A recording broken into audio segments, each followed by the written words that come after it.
இப்படி ஒரு விஷயத்துக்காக நான் வீடியோ போடணும்னு எதிர்பார்க்கவே கிடையாது. கரூரில் நடந்த இந்த சம்பவம் டிவிகே விஜய் அவர்கள் பேசப்போன கூட்டத்தில் அவரை பார்க்குறதுக்காக கூடின ரசிகர்கள், தொண்டர்கள் அவங்க எல்லாரும் சேர்த்து குழந்தைகள் உட்பட கிட்டத்தட்ட நான் இப்போ பார்த்த வரைக்கும் 31 பேருக்கு மேலே இறந்துருக்காங்க. அது மட்டும் இல்லாமல் இன்னும் நிறைய பேர் மருத்துவமனையில் அனுமதிக்கப்பட்டிருக்கிறது நம்ம தகவல்கள்லாம் பார்க்குறோம். இதெல்லாம் பார்க்கும்பொழுது எனக்கு மக்கள்கிட்ட ஒன்று சொல்ல தோணுதுங்க.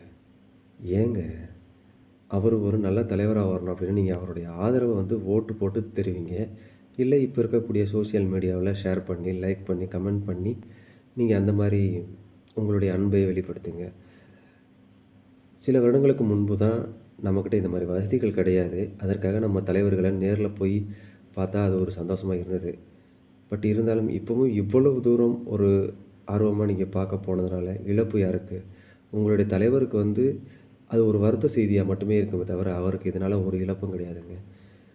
பட் இதில் நிறைய குழந்தைங்கள்லாம் இறந்துருக்காங்க, பெண்கள். இதெல்லாம் எதற்காக நடந்தது? தன்னுடைய தலைவரை பார்க்க போய், இல்லை வேறு ஏதோ ஒரு வேலைக்காக போய் அங்கே கூட்ட நெரிசலில் இந்த மாதிரி சம்பவம் நடக்க வேண்டிய ஒரு சூழல். என்ன சொல்கிறதுன்னு தெரில. அங்கே இருந்தவங்களுக்கு என்னுடைய ஆழ்ந்த இரங்கலை தெரிவிச்சுட்டு, முடிஞ்ச வரைக்கும் இந்த மாதிரி கூட்டத்துக்கெல்லாம் போகிறத தவிர்த்துடுங்க. நீங்கள் போகிறதுனால உங்களுக்கு எந்த ஒரு நல்லதும் நடக்க போகிறது கிடையாதுங்க. அதை புரிஞ்சுக்கிட்டு மக்கள் செயல்படணும் அப்படின்னு நான் நினைக்கிறேன். வேறு என்ன சொல்கிறது தெரியல.